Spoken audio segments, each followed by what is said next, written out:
I believe there's a lot more work to be done in the loosening our grip, in the allowing, in the surrender. I think that that's the place where magic ends up happening.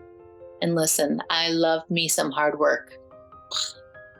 I love to stay up really late working on stuff. I love to take a 7-month certification course. I love school. I love working hard. And also, I've come to know that very often the hard work is a very sophisticated, insidious tactic and tool to shield myself from what I am not yet ready for what I feel like I'm too scared to receive, for what might be available to me if I just let go, if I just stop hiding behind my hard work. What can you say yes to? What can you say no to that you didn't realize was an option? What can you choose that you forgot was even an option available to you, because you can do whatever you want. I'm Bianca Liamora, and this is Help Me See. This podcast is devoted to the itch you cannot scratch, that fire in your belly, and the forever quest of seeing the deeper meaning of this life we're living. We meet at the intersection of art, self-discovery, beauty, pain, memory, nostalgia, and consciousness. Yeah, it's a pretty busy intersection. I believe your photographic practice is a portal of presence and revelation that connects it all. I'm a photographic artist myself, an NLP coach, a mama, an HSP, an introvert, a dog-obsessed person with an unquenchable thirst for vision and not missing my life. This podcast is for the conscious creators in life and art and business. The conversations we have here are committed to honoring the wholeness of life and exploring how to bridge that gap between your distinct vision and your intentional life. We use photographic practice to light the way, whether or not you consider yourself a professional. I hope this podcast feels like a safe place to land and feel less alone, a place to get wildly inspired, and most of all, a place that always reminds you of your own distinct personal power. Let's dive in. Hello, and welcome to another episode of Help Me See.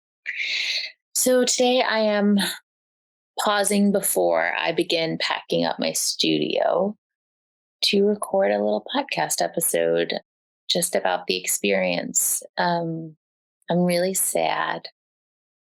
I could cry, actually. I'm very sad. But, I trust that what is coming next is even more beautiful and just different. I never planned to open a studio.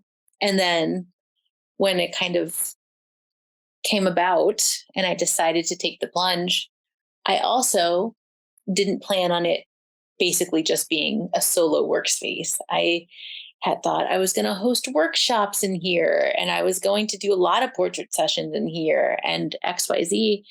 But you know what?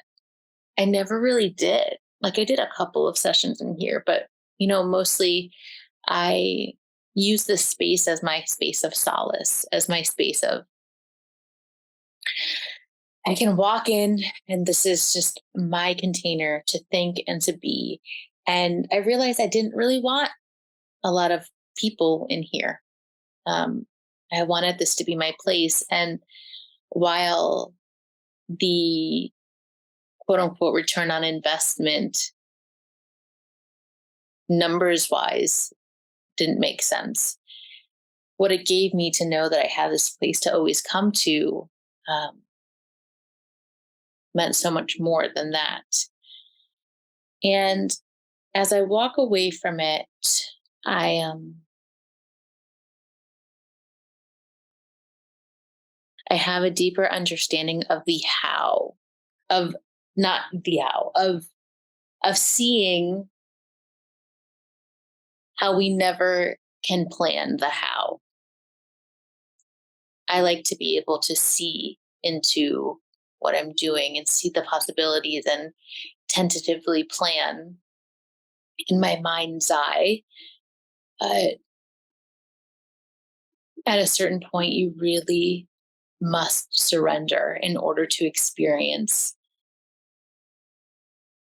That's it. In order to experience, I was just trying to think of experience what? Like just experience. That's the whole point. It's that if we don't surrender and we're too busy trying to control all the things, then where is the feeling part of it? I did some of the things that were the check the box off things. Like I ordered a fancy sign from Etsy, a pricey a fancy sign from Etsy, and I ended up stopping putting it out because I just could tell I didn't even want someone to walk upstairs and knock on my door while I was busy thinking and being by myself. Um, and I went through the motions of ordering that sign and designing it and going back and forth with the designer. And now it's like a really pricey memento for this space. But do I regret not putting it out more? No. The truth of what I wanted out of this studio was realized, and it was somewhere for me to go and to be and to think. And I recorded my first course here by myself, and I took a bunch of Zoom calls in here, and I've hosted some coaching sessions in here, and I've had a couple of girls' nights with some new friends here, which is really nice. And all that to say, I am the most proud of myself for allowing this to come into my life. When the when I first learned of the space, my mother-in-law had said, "Oh, the space above that boutique is being rented out, and I wonder how much it is." And immediately, I was like, "Well, I'm just not the type of photographer that has a space. Like, I'm not able to do that yet. I'm not making enough to warrant paying for a space."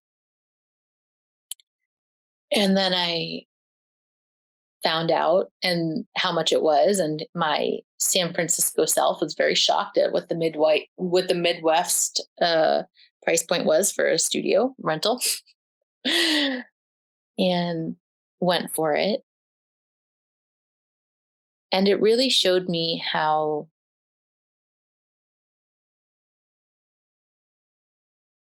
acting on something based on your gut before you're ready, quote unquote, before you, or something that is outside of your original plan,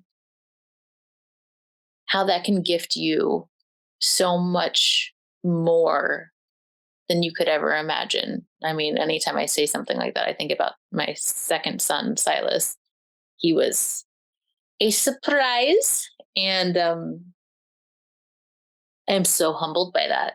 Every single day I look at him, I'm like, I cannot believe that you were not something that I feverishly planned and worked for and took all this action for. You just happened.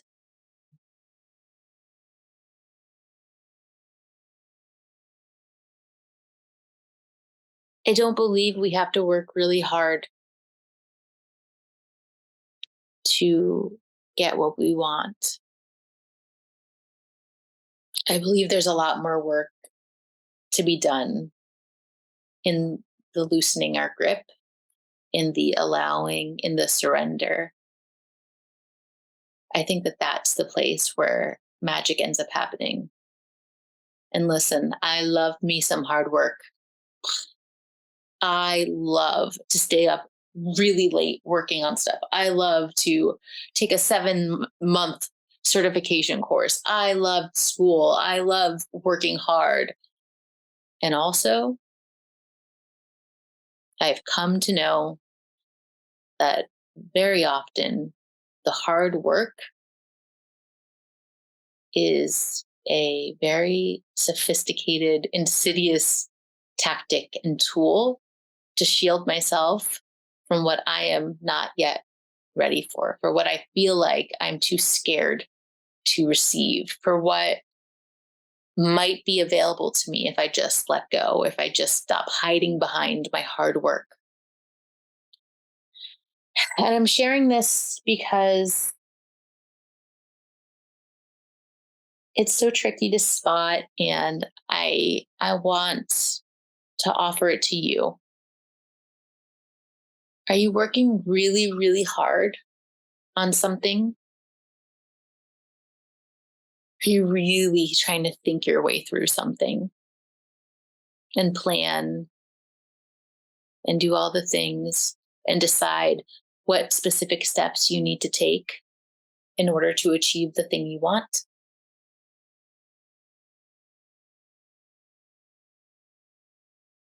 How much of that is real? And how much of that is something that you've just decided and made up your mind about? It turns out I didn't need to be anything other than who I was to have be a photographer that has her own studio on a downtown street. And now that I'm getting ready to leave it, I realize how silly it was to think that that wasn't something that was available to me before.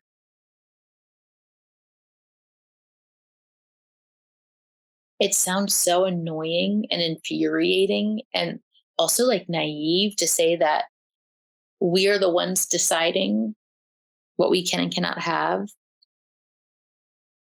But very, very, very, very often it's very true. And I understand the element of privilege, and I understand very real situations. But I also, being in a situation that feels really hard right now, um, I also deeply understand my space in it. And I'm now seeing my role in keeping myself here. And it's confronting work. It's a hard thing to look at.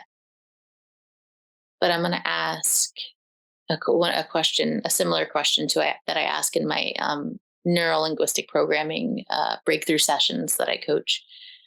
What is the benefit to keeping this problem? This thing that you're so desperately trying to get past and work around. What is the benefit to keeping it? And what are you unwilling to do to move past it? And then what will happen if you get what you want? And what won't happen if you get what you want? Part of the reason why I love quantum linguistics so much is that it always assumes that you know. It always assumes your own power in your situation. And it just phrases questions in a way that forces your brain to take a left turn when it always usually takes a right and just bypasses even the option to entertain that there's a left turn, you know? So I'm going to leave you with that. I really meandered throughout this throughout this chat. Um, but it felt important for me to sit down and reflect on my journey to getting to this point and to have having enjoyed and loved this studio for this amount of time, and reminding myself in my bittersweet feelings that I never could have predicted having this space. And the same thing applies to whatever's next for me. And the same thing applies to whatever's next for you. What can you say yes to? What can you say no to that you didn't realize was an option? What can you choose that you forgot was even an option available to you because you can do whatever you want. Okay. Let me know if you've had any revelations or if you've had any powerful shifts as a result of these questions. I would love, love, love to hear. And also, if you're really intrigued by NLP and you'd like to experience a session, I have a link in my show notes to book an NLP session with me.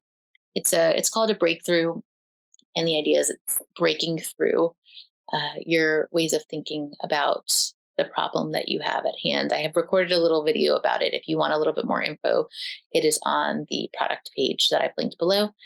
And it's a two-part Zoom session that we do in two separate calls. And yeah, it's I've actually been hearing amazing feedback on the shifts that my clients have taken in their world and in their work. And it's getting me really excited to continue this work in even deeper capacities. So, if you want to experience the power of discovery within yourself through an NLP breakthrough session, please go ahead and click on the link in the show notes and you can learn more there. Okay, have a beautiful week.